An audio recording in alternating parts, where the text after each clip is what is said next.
안녕하세요, 여러분. 우선 새해 인사부터 하고 싶습니다. 원하는 바 모두 이루시고 건강하시고 행복한 나날만 가득하시길 기원합니다. 저는 올해로 40대 중반이 된 한 여성이에요. 상처가 많은 인생이라 너무 힘들다고만 생각하며 살고 있었는데 이 채널을 우연히 알게 되었습니다. 이곳에 사연을 들어보니 저보다 더 힘든 일을 겪으신 분들도 계셨고 마음의 위안을 많이 받았네요. 그래서 오늘은 용기를 내어 저도 이곳에 제게 있었던 사연을 남겨보려고 합니다.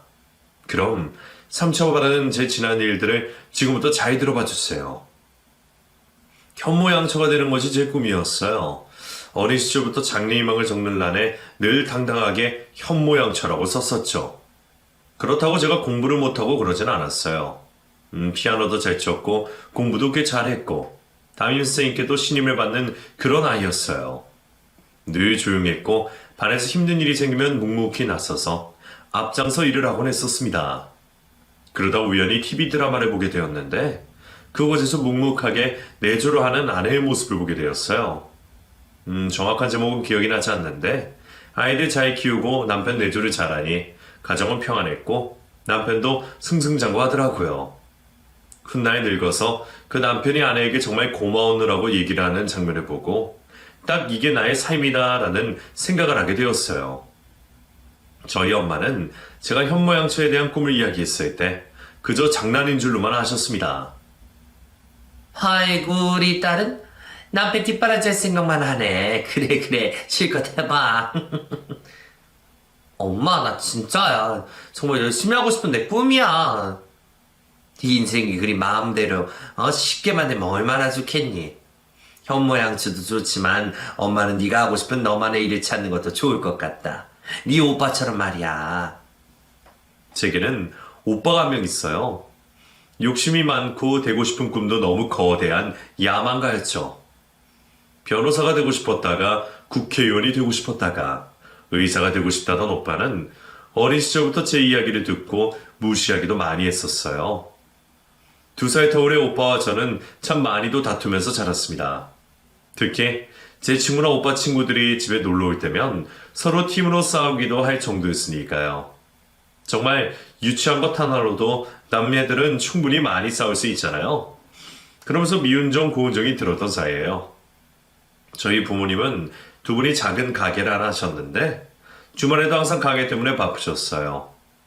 저희 남매에게 신경 쓰실 시간적인 여유가 많이 없어서 아쉽긴 했어도 마음씨가 정말 좋으신 분들이셨습니다. 울고 웃으며 몇몇의 친한 친구들과 함께 학창시절을 재미있게 보냈고 대학생활이 되었어요. 대학교 캠퍼스를 누비며 자유롭게 사는 삶이 너무 재밌더라고요. 다들 어울려 술도 한 잔씩 마시고 나이에 구애 없이 어디든 갈 수 있다는 것 때문에 진짜 많이 돌아다니기도 했죠. 그리고 그때쯤 한 남자를 만났습니다. 대학교 선배였는데 제게 무척이나 잘해주었죠. 그 선배는 제게 좋은 직장에 취직해서 여자도 사회적으로 지위가 높았으면 좋겠다고 이야기를 하곤 했어요. 하지만 저는 현모양처가 되고 싶다는 말을 했고 그런 부분 때문에 의견 충돌이 많았던 것 같아요. 왜 굳이 현모양처가 되겠다는 건데? 넌 하고 싶은 꿈도 없니? 여태껏 살아온 네 인생이 아깝지도 않아? 너를 위해서 살라고. 너 자신을 위해서. 그래 나도 충분히 그러고 있어. 현모양처럼 무슨 희생만 하고 그러는 삶은 아니잖아. 난 그렇게 살고 싶고 그게 내가 바라는 가정의 이상적인 모습이야. 오빠는 왜 남의 꿈에 대해 그렇게 얘기하는 건데? 2년 정도의 연애 기간 동안 저희는 서로에게 점점 지쳐가게 되었는데 그 시기에 남친은 다른 여자를 만나더군요. 그 여자는 자기 주관이 뚜렷하고 고집도 세서 웬만한 남자들은 말싸움으로 이겨버리는 약간 드센 선배였어요. 남친은 저처럼 꿈이 없이 사는 여자보다는 미래에 대해서 계획성이 있고 그런 여자가 좋다며 저를 보기 좋게 차버렸습니다. 그 후로 몇 년간 2명 정도의 남자친구를 사귀긴 했지만 지난 상처가 있어서 그런지 결혼을 생각할 만큼 깊은 관계를 가진 사람은 없었던 것 같아요. 대학을 졸업하고 그저 평범한 회사에 취직을 해서 하루하루를 보내던 어느 날 제 친구에게서 소개팅 제의를 받게 되었어요. 집안은 별로인데 남자가 가진 능력도 워낙 좋고 말수도 별로 없어서 저랑 잘 어울릴 것 같다고 하더라고요. 제가 좀 외향적인 스타일이 아니라서 너무 외향적인 사람들하고 지내는 게 불편한 면도 있었거든요. 조용하게 자기 할 일 하면서 열심히 사는 모습을 좋아하는 그런 사람을 원했었죠. 소개팅에서 만난 남자는 딱 그런 스타일이더라고요. 입술이 어찌나 두꺼운지 숱이 하나를 얹어놓은 듯 해보였고 말을 하는 족족 재미가 하나도 없어서 어색하게 만들기도 했죠. 하지만 저는 그런 모습이 좋았어요. 남자가 자고로 입술이 두꺼우면 말이 많이 없고 묵직하다고 하던데 그 남자가 딱 그래 보였거든요. 저는 첫 만남에서 그 남자에게 빠져버렸던 것 같아요. 지극히 평범하게 밥 먹고 차 마시고 헤어졌지만 그 만남 자체가 제 머릿속에서 떠나질 않았어요. 다음 날이 되어 저는 먼저 연락을 했고 그렇게 문자를 주고받으면서 서로에게 조금씩 호감을 갖기 시작했습니다. 2주 만에 다시 만나게 된 그 남자가 얼마나 반갑던지 저도 모르게 반가움을 표현해버렸어요. 잘 지내셨어요? 다시 만나니 너무 반가워요. 저 정말 이런 말 잘 안 하는 사람인데 왜 이렇게 반갑죠? 아, 그러세요? 저도 반가워요. 반갑습니다. 살다 제가 먼저 남자에게 이런 표현을 한다는 건 처음이라서 제 스스로도 놀랐네요. 다시 만나게 된 그 남자는 자신이 하고 있는 일에 대해서 그리고 취미 활동에 대해서 이런저런 이야기들을 조곤조곤 말해주었어요. 운동하는 것을 좋아했고 사람들과 어울려 술을 마시는 대신 짝을 이루어 운동을 하며 시간을 보내는 것이 재미있다고 하더군요. 가끔 그 사람들과 술자리를 한 번씩 하긴 한다면서 저보고도 운동을 좋아했으면 좋겠다고 이야기를 했어요. 사실 저는 운동에 진짜 소질이 없었어요. 어린 시절부터 달리기 한 번 하면 넘어졌다가 일어났냐고 놀림도 받았고 특히 공을 가지고 하는 운동은 진짜 못했었거든요. 그 남자의 말에 조금 부담스럽긴 했어도 그래도 뭔가 도전을 해보는 건 좋겠다고 긍정적으로 생각을 하게 되었죠. 그렇게 그 남자와의 재미있는 시간을 보내고 그 후로도 지속적으로 만남을 가졌습니다. 2달 정도를 만난 후에 드디어 연인이 되었어요. 얼마 만에 하는 연애인지 제 심장이 두근거리는 소리만으로도 저는 충분히 행복했습니다. 그 남자는 막 나대는 스타일이 아니었기에 항상 차분하고 조용하게 저를 대해주었고 특별한 이벤트 같은 건 없어도 그저 그런 점이 좋았어요. 제 스타일하고도 잘 맞았고요. 몇 달을 연애하면서 저희는 점점 더 깊은 관계로 발전하게 되었고 남친은 자기가 운동을 하면서 친해지게 된 커플과 함께 자리를 하자고 하더군요. 커플 데이트라니 생각만 해도 좋았어요. 왠지 남친에게 제가 더 가까워진 것 같기도 하고 말이죠. 그 커플은 남친과는 조금 다른 스타일이었어요. 외향적인 부분도 좀 많았고 외모만 보기에도 운동을 참 잘하게 생겼더라고요. 특히나 커플의 그 여자는 제게 첫 만남부터 말을 편하게 하면서 살갑게 다가왔습니다. 반가워요. 듣던 대로 정말 미인이시다. 정말 참하게 생기셨어요? 저보다 2살 아래라고 하는데 맞죠? 우리 편하게 지내요. 언니 동생처럼. 앞으로도 계속 볼 사이니까요. 어때요? 네? 아, 네, 저도 반가워요. 좋아요. 저도 언니가 갖고 싶었는데 잘 됐어요. 좋아? 그럼 내가 먼저 말 놓을게. 운동 뭐 좋아해? 다 같이 커플 운동도 하고 그러자. 우리는 배드민턴도 치고 볼링도 가끔 치고 그러는데? 저는 운동을 잘 못해서요. 해본 적이 거의 없어서. 없으면 어때? 이제부터 하면 됐지? 잘하고 못하고는 중요한 게 아니야. 지금 무슨 선수할 것도 아니고 그냥 즐기면 되는 거야. 즐겁고 행복하게. 내가 많이 알려줄 테니까 걱정하지 말고 같이 가자. 저는 그 커플과 배드민턴을 치러 가게 되었어요. 제대로 된 운동복이나 신발도 없는 채로 갔었는데 너무 어색하더라고요. 근데 거기서 남친이 운동하는 모습을 보고 저는 또 한 번 반하게 되었습니다. 평소에 말도 없이 조용하던 남친이 운동이 시작되니 엄청 빠르고 와일드하게 치는 모습이 반전이었거든요. 진짜 최고로 멋졌던 것 같아요. 그런데 남친 못지않게 커플의 모습도 멋지더라고요. 특히 그 언니는 여자인데도 불구하고 어쩌면 그렇게 날렵하게 잘 치시든지 진짜 멋있어 보였어요. 저도 머리로는 그 언니처럼 치고 싶은 마음이 굴뚝 같았지만 막상 해보니 공도 라켓에 제대로 마주치지 못할 정도로 운동신경이 꽝이더라고요. 혼자만 바보같이 있는 것 같아서 그날은 몹시 기분이 좋지 않았어요. 집에 가는 길에 제가 표정이 좋지 않으니 남친이 걱정을 해주더라고요. 왜 그래? 오늘 운동이 잘 안 돼서 속상해? 처음엔 다 그래. 난 너보다 더 못했어. 그러니까 그런 거 신경 쓰지 말고 다음에 더 잘해보자. 내가 아주 잘 알려줄게. 아닌 것 같은데? 운동신경 엄청 좋던데 뭘. 나만 그런 것 같아. 슬퍼. 아니라니까. 나도 몇 년을 해서 이 정도지. 처음엔 너보다 훨씬 완전 못했어. 별것도 아니니까 미리 겁먹지 말고 잘해보자고. 남친의 격려를 들으니 조금은 마음이 풀리는 것 같았어요. 저는 그 뒤로 남친 몰래 배드민턴 채를 사서 오빠한테 가르쳐달라고 했어요. 그래도 오빠 역시 남자라고 운동신경이 저보다는 훨씬 좋았거든요. 귀찮으면서도 퇴근 후에 저와 시간이 될 때마다 동네에 나가서 쳐주긴 하더라고요. 아이, 야, 너 바보냐? 드럽게 못 치네 정말. 공 똑바로 치라고.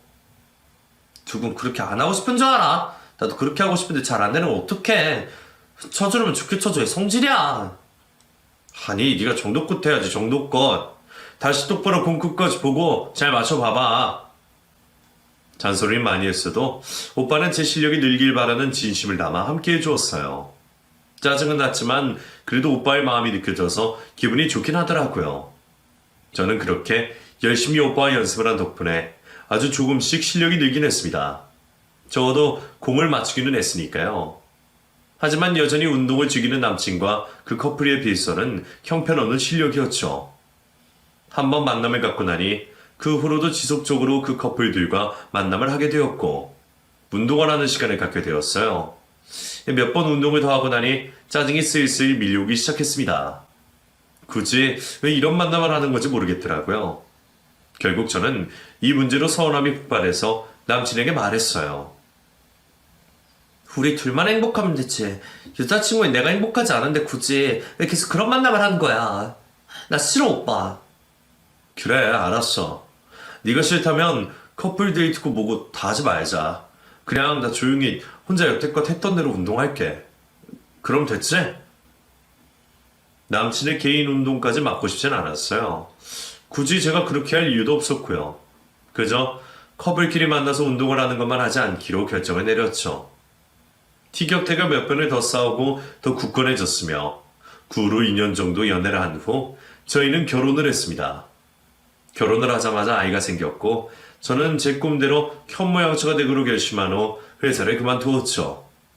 남편은 회사에서 인정받는 사람이었어요. 유능했고 사람 간의 관계도 좋아 보였어요. 연봉도 높았고 복지 혜택도 좋았기 때문에 제가 일을 하지 않아도 아이를 키우며 사는 데에 문제가 없다고 생각했죠.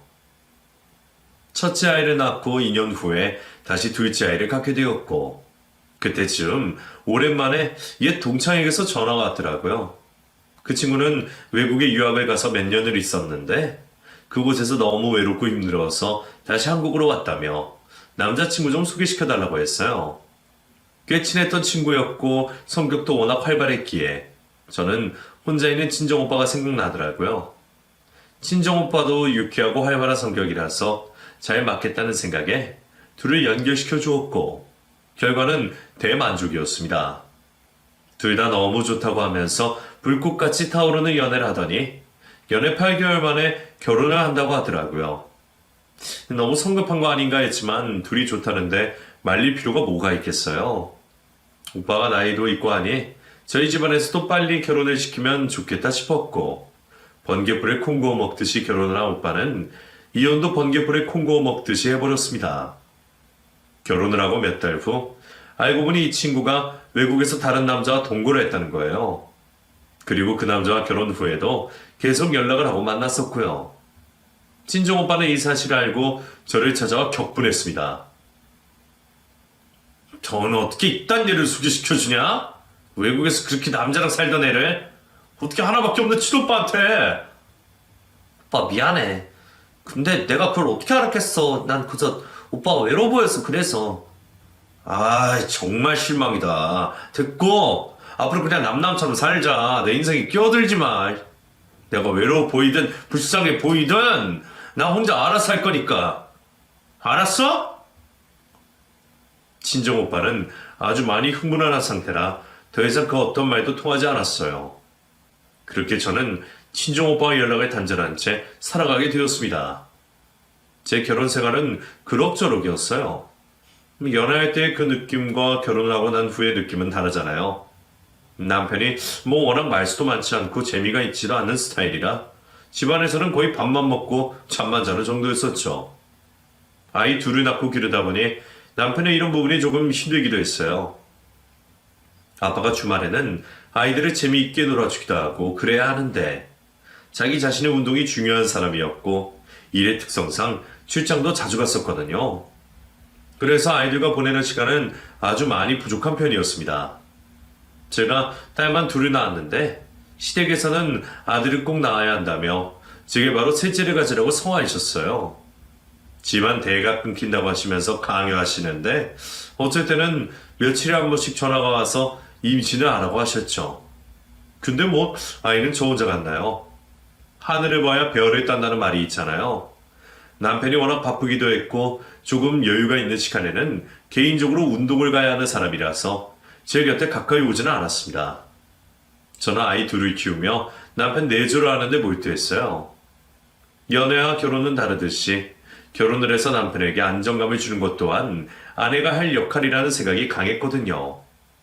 바쁜 남편이 신경 쓰지 않도록 집안의 모든 일들을 제가 알아서 처리했고 심지어 싱크대 밑에서 물이 새는 것조차 저 혼자 끙끙대며 해결하기도 했습니다. 한 번은 동네에 있는 마트 사장님이 제가 남편 없이 아이 둘을 데리고 혼자 사는 걸로 생각하고 계시기도 하더라고요. 무슨 말 끝에 제가 뭘 물어보았더니 남편이 있느냐고 제게 물으시는 거예요.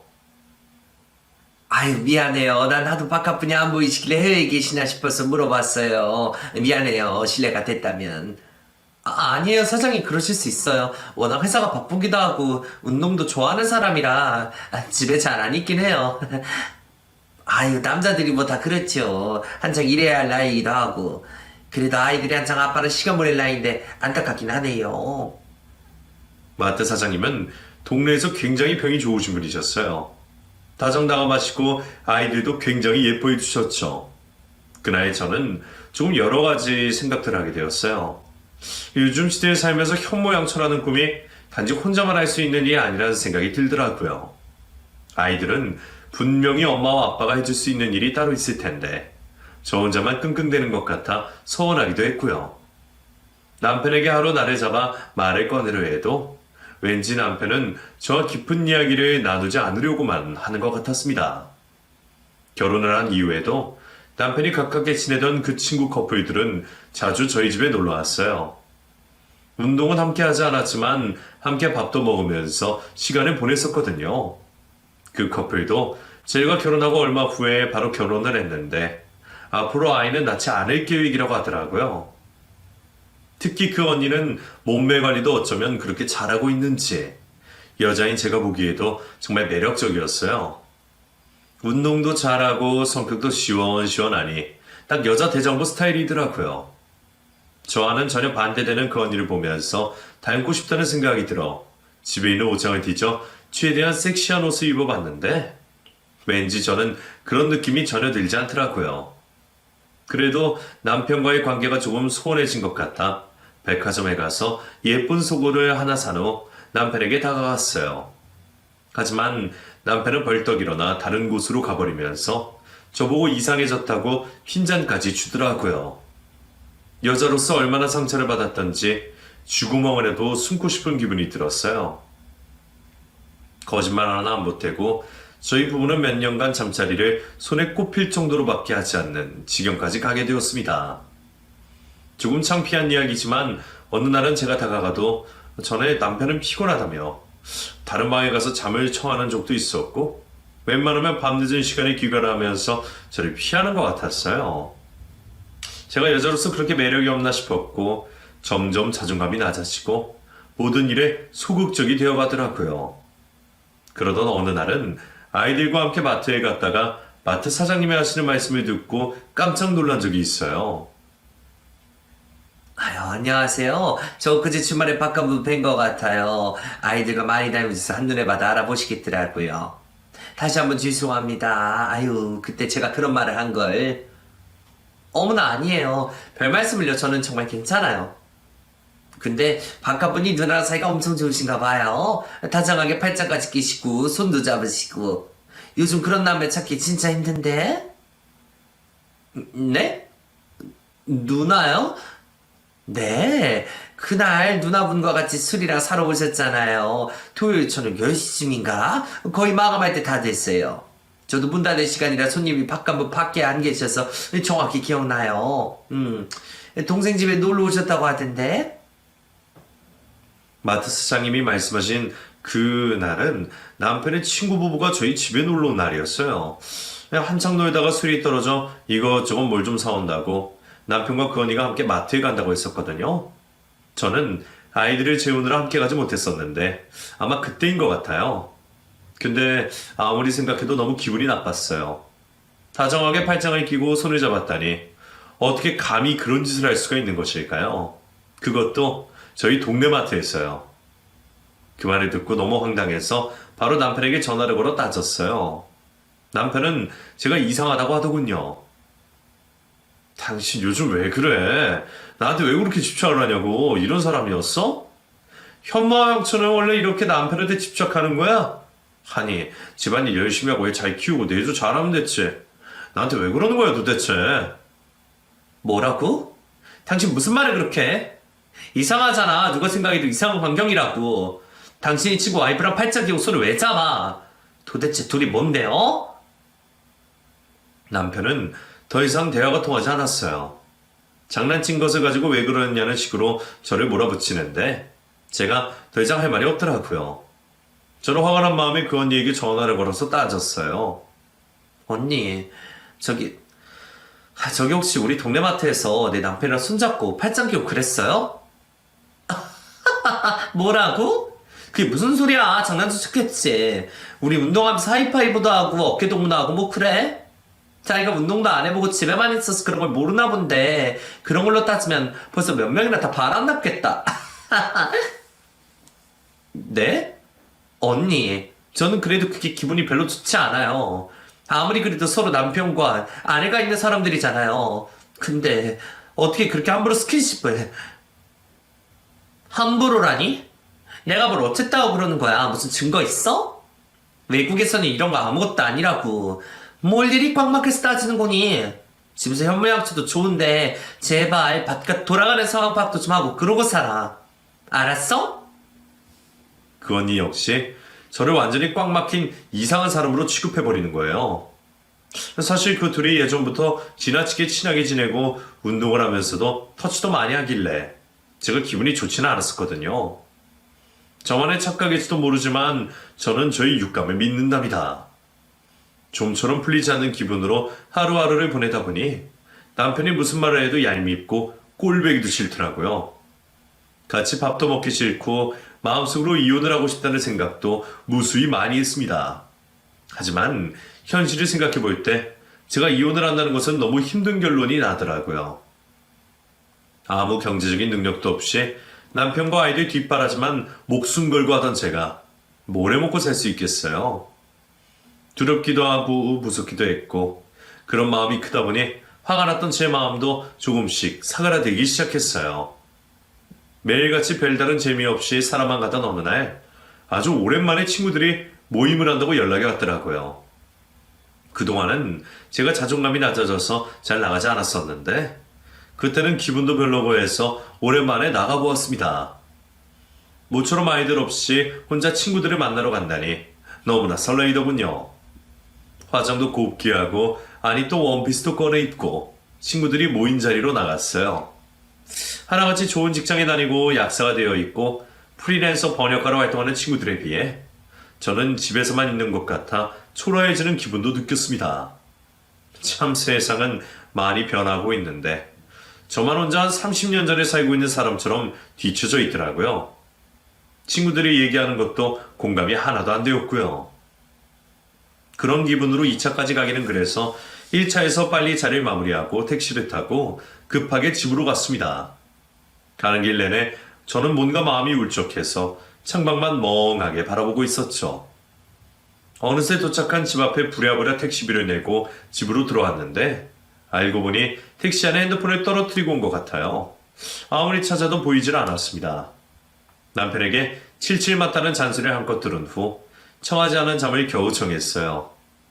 그리고 다음날 집 전화기가 울렸습니다.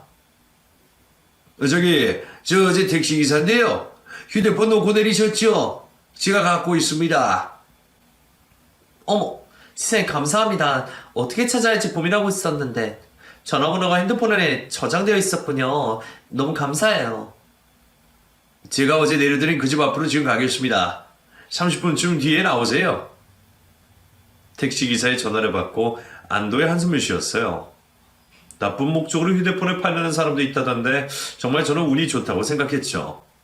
잠시 뒤 택시기사를 만났고 기사는 제게 뭔가 할 말이 있다며 잠시 이야기를 하자고 했어요. 저기 당신 남편 김상민 그럼 맞죠? 네? 어머나, 저희 남편 아세요? 어떻게 아세요? 죄송해요. 보려는 건 아닌데 휴대폰 배경화면에 사진이 있길래요. 그럼 저랑 같은 회사 다니던 놈이에요. 제가 지금은 이 꼴이지만요.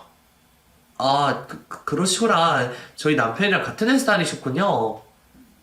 말하자면 회사에도 좀 복잡한 일이 생겨서 제가 나왔는데 택시 하는 걸 말하니까 언젠가부터 아주 많이 저를 부르더군요. 여기저기 갈 곳이 많은 것 같아요. 네? 기사님을 부르신다고요? 저희 남편 차도 있는데 굳이 왜 택시를... 그게 저기 자기 차로 다니면 걸린다고 하면서 웬 여자랑 허구한 애 둘이 이런 말씀드려서 죄송한데 그럼 정말 나쁜 짓 많이 하고 다니더군요. 정말 주말이고 주중이고 허구한 애 쏘다니는데 누구는 못 볼 꼴이에요. 저도 저 자식이 있는 몸인데 둘이 얼마나 그쪽 욕을 하든지. 여기 이거 사진 한번 보세요. 제가 그냥 혹시 몰라서 찍어 놓은 건데. 택시기사는 제게 사진 한 장을 보여주었습니다. 사진 속에는 남편과 친구 커플의 그 언니가 다정하게 어깨동무를 하며 어느 고급 호텔로 들어가고 있는 모습이었어요. 하루라도 빨리 아시게 된 게 다행인 것 같아요. 그놈 정말 못쓸 놈이더군요. 하늘이 무너지는 것 같았어요. 세상에 제 인생의 최고의 위기가 바로 이때인 것 같았어요. 지옥이 바로 이곳인 듯한 느낌이 들어 그 순간 바닥에 주저앉아 버렸습니다. 아무것도 생각나는 것도 없었고 어떻게 해야 할지도 모르겠더군요. 저 혼자 감당하기에는 너무 벅차고 힘든데 마땅히 털어놓을 친구도 없었고요. 그때 친정 오빠가 떠올랐어요. 그래도 핏줄이라고 땡기더라고요. 오빠, 나 정말 안 보고 살 거야? 나 있잖아. 왜 그래? 왜 울어? 말해봐, 무슨 일이야? 박서방이 뭐라고 했어? 오빠, 그 인간이 그놈의 친구 와이프랑 바람이 나서. 뭐? 이 쓰레기 같은 놈. 너 어디야? 집이야? 내가 당장 달려갈 테니까 딱 기다려. 이런 나쁜 놈.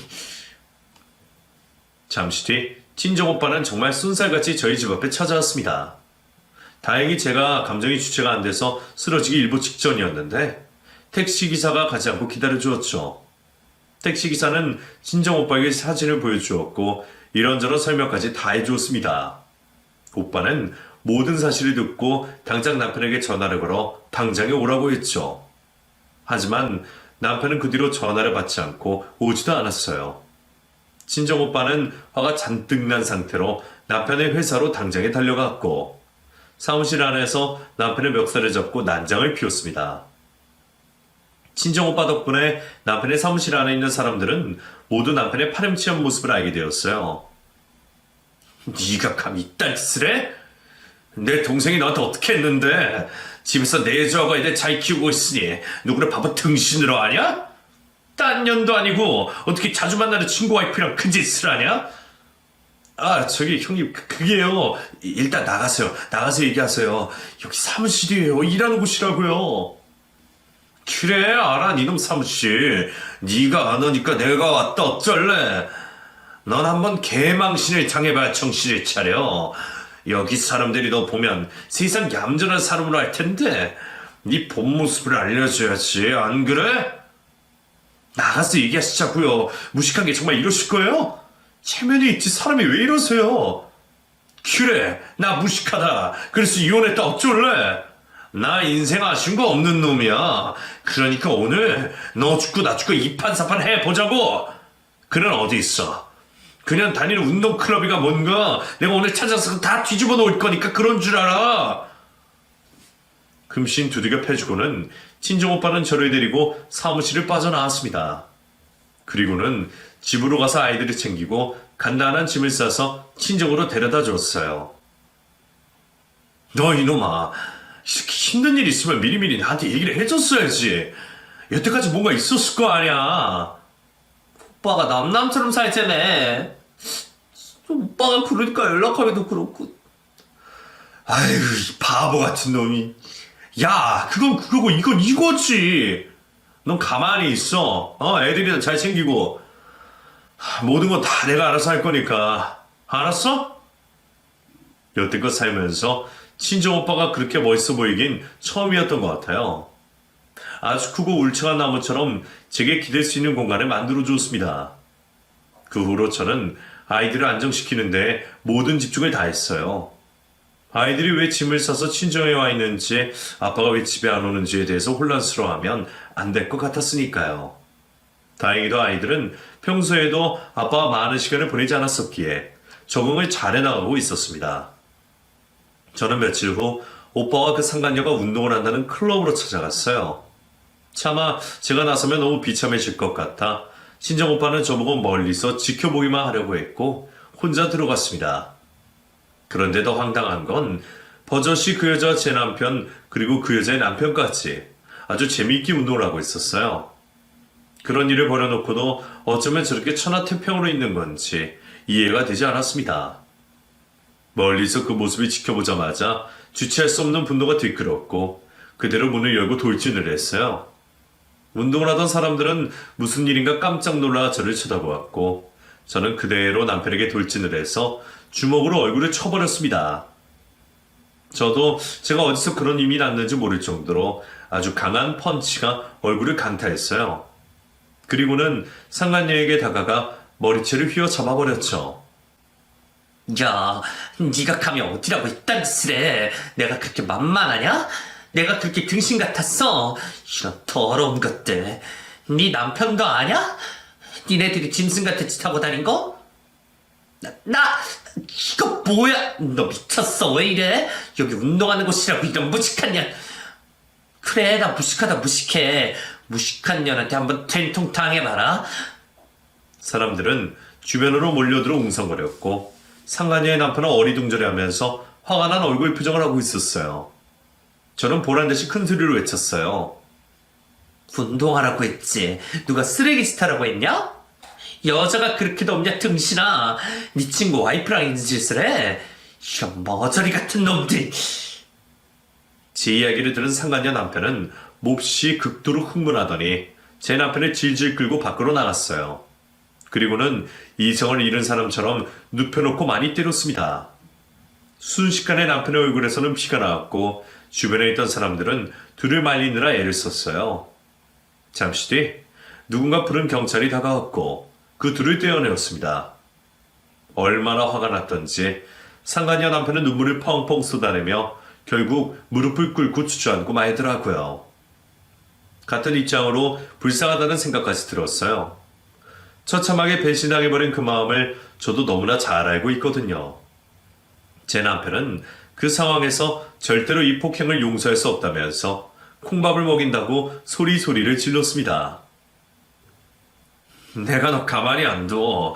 내 얼굴이 이따위로 만들어? 콩밥이나 먹어라. 합의 절대 안 해줘.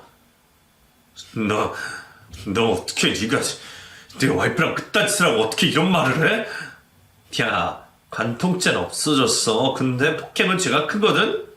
그러니까 나는 죄를 지은 게 아니고 죄는 네가 지은 거야. 뻔뻔스러운 남편의 행동에 상간녀의 남편은 처참하게 목 놓아 울었어요. 결국 그 둘은 경찰서로 이동하게 되었고 저와 오빠는 상간녀를 붙들고 이야기를 했습니다. 앞으로 돈이나 마련이나 상관녀 위자료 소송할 거니까 이 쓰레기 같은 년아. 참나. 증거 있어요? 동생이랑 오빠랑 아주 꽉 막혀 있으시네. 요즘 간통죄도 없는 마당에 몇 번 논거가지고 이러면 곤란하지. 답답한 사람들아. 그래, 몇 번 놀았으니 그 대가로 정신적인 피해 보상을 해야지. 택시기사가 그러더라. 해도 너무한다고. 니네 적당히 했었으면 이런 꼴도 안 잡히지. 사진도 다 했으니까 나중에 변호사한테 딴소리 짓거리지 마라. 알았냐? 오빠는 얼른 저를 데리고 다시 차에 올라탔고 애써 아무렇지 않은 척 제게 맛있는 걸 먹으러 가자고 했습니다. 그 옛날 오빠와 먹을 걸로 가장 많이 싸웠던 것 같은데 이날은 제게 모두 양보하느라 오빠는 별로 많이 먹지도 못했어요. 지글지글 삼겹살을 구워서 맛있게 익으면 모두 제 앞으로 놓더라고요. 많이 먹고 힘내 이 바보야. 네가 힘을 내야 앞으로 애들이랑 먹고 살지. 내가 이혼 소멸로서 말하는데 외롭고 힘들게 하더라. 근데 돈 있으면 그런 게 다 커버가 돼. 그러니까 돈 많이 벌어라. 역시 이혼하면 미래를 내다볼 줄 아네. 고마워 오빠. 그리고 앞으로는 조용하고 있을 두껍다고 다 착한 사람 아니란 것만 명심해. 나같이 말 많고 까부는 사람들이 오히려 속이 안 웅큼하다니까. 알았냐? 이 바보야. 에이, 오빠가 일자리도 알아보고 당분간 생활비 좀 줄 테니까 돈 걱정 같은 거 하지도 말고. 오, 멋있는데 내가 또 소개팅 시켜줄까? 이놈이 정말 나 2번 죽이려고 하냐? 그래 웃자. 웃어버리자. 웃으니까 보기 좋다. 그날 오빠와 저는 세상에서 가장 맛있는 삼겹살을 먹었습니다. 그 후로 친정 오빠는 정말 열심히 제 이혼을 준비해 주었어요. 본인이 한번 해봐서 잘한다면서 저는 오로지 제 자신만을 챙기라며 격려해 주었죠. 남편과 상간녀에게서 오는 문자와 전화들은 모두 오빠가 처리해 주었습니다. 양육권 문제나 재산분할 문제에서도 똑소리나게 준비를 해주더라고요. 오빠 덕분에 저는 양육권도 가져올 수 있었고 더불어 재산분할과 상간녀와 남편에 대한 위자료 소송도 잘 마무리할 수 있었어요. 추가로 남편은 다니던 회사에서 거의 왕따 취급을 받는다고 하더군요. 얼마 전에 회사 직원 중에 한 명이 제게 조심스럽게 문자가 와서 말해준 내용이에요. 저희 오빠가 회사를 찾아가서 난동을 부린 후에도 뻔뻔하게 아무 일이 없다는 듯 회사에 다니던 남편을 다른 사람들이 거의 무시했대요. 사장님도 그 소식을 듣고는 권고사직을 권유했다는 소문까지도 있답니다. 그 말을 들으니 속이 더 후련했어요. 설마니 무슨 일을 해서라도 아이들 양육비 줄 돈은 벌 수 있을 테니까요. 상간녀 역시 이혼을 당했다고 해요. 하긴 그 사실을 알고 참을 수 있는 사람이 몇이나 될까요? 아직 애도 없다고 하니 하루라도 빨리 헤어지는 게 나은 거죠. 추가로 들은 얘기는 그전에도 몇 번 수상쩍은 행동을 한 적이 있었다고 해요. 상간녀 남편에게서 이혼 소송 중에 연락이 와서 한번 통화를 한 적이 있었거든요. 술자리나 운동 모임에서 제 남편과 자신의 아내가 약속이 있다며 각자 자리를 빠져나갔다가 나중에 따로 만나는 것을 알게 되었다는데 그때도 우연하게 만났을 뿐이라며 발뺌을 하는 바람에 어쩔 도리가 없었다고 했어요. 제 남편 못지않게 그 상간녀도 주말이고 주중이고 맨날 집을 비우는 시간도 많았고 핸드폰도 늘 어려운 패턴으로 잠겨 있어서 확인조차 하지 못했다고 하니 이 정도면 충분히 바람을 피우고 있다는 생각이 들기도 했겠어요. 상간녀의 남편은 이제 더 이상 힘든 일은 없었으면 좋겠다면서 같이 힘을 내자고 했습니다. 자신은 못다한 공부를 하러 이참에 외국에 몇 년 나가서 살게 되었다고 하면서 말이에요. 그리고 궁금하실까봐 말씀드리는데 그 두 사람은 헤어졌어요. 양쪽에서 이혼 소송당하고 위자료 소송당하고 그러면서 많이 싸웠나 보더라고요. 제 아는 형이 운동클럽에 같이 있는데 처음에는 버젓이 그곳에 나와서 둘이 같이 산다 어쩐다 하더니만 결국은 현실의 벽에 부딪혀서 헤어졌다고 했어요. 참, 이렇게 헤어지고서 왜 그렇게 사람들한테 상처를 주는지 모르겠네요. 자기들이 인간 같지도 않은 파렴치한 짓을 한 걸 알기나 할까요? 더도 덜도 말고 그 두 사람은 다시 결혼해서 똑같이 자기들이 한 짓 되돌려 받아봐야 할 거예요. 상간녀의 남편과 전화는 그것이 처음이자 마지막이었어요. 그 뒤로는 정말 외국에 나갔는지 그 어떤 연락도 오지 않았습니다. 저는 친정의 도움을 받아 아이를 기르며 열심히 살고 있습니다. 제 꿈이 현모양처는 중도의 끝이 나긴 했지만 현명한 엄마가 되리라는 목표는 여전히 간직하고 있어요. 친정오빠가 소개시켜준 일을 배우면서 하느라 어리버리하고 힘들지만 적어도 퇴근하고 아이들과 있는 시간만큼은 올고오지 아이들에게 집중하려고 최대한 노력하는 중이랍니다.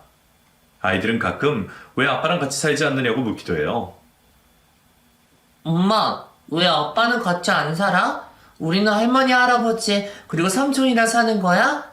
그 집에 다시 안 가? 난 그 집 좋았는데. 아빠는 회사 일이 너무 바빠서 시간이 안 돼서 그런 거고, 그 집은 다른 사람이 와서 살기로 계약이 되어 있어서 나온 것 뿐이야. 아빠가 너희들과 연락도 하고 가끔 만나기도 하니까 그것도 나쁘지 않지 않아? 하긴, 아빠는 우리 집에 있을 때도 맨날 안 놀아주고 늦게 들어오고 토요일에도 나갔으니까 지금이랑 별 다를 것도 없지 뭐. 괜찮아, 엄마. 아이들은 아빠에 대해 크게 미움도 애정도 없는 상태로 이렇게 자라나고 있습니다. 한편으로는 이런 가정을 만들어준 것에 대해 아이들한테 너무 미안하기도 해요. 화목한 부부가 있는 가정의 아이들이 되었다면 지금보다 더 좋을 텐데 말이죠. 하지만 쓰레기 짓을 하고 다니는 아빠와 함께 살면서 껍데기만 붙들고 있느니 차라리 이 방법이 나을 것 같기도 합니다. 저는 가끔 지금도 생각해요. 꼭 그렇게 가까운 사람과 그랬어야만 했는지 말이에요. 세상에는 정말 많은 사람들이 있는데 이렇게 지인과 바람을 피우니 상처가 더 배가 되는 것 같아요.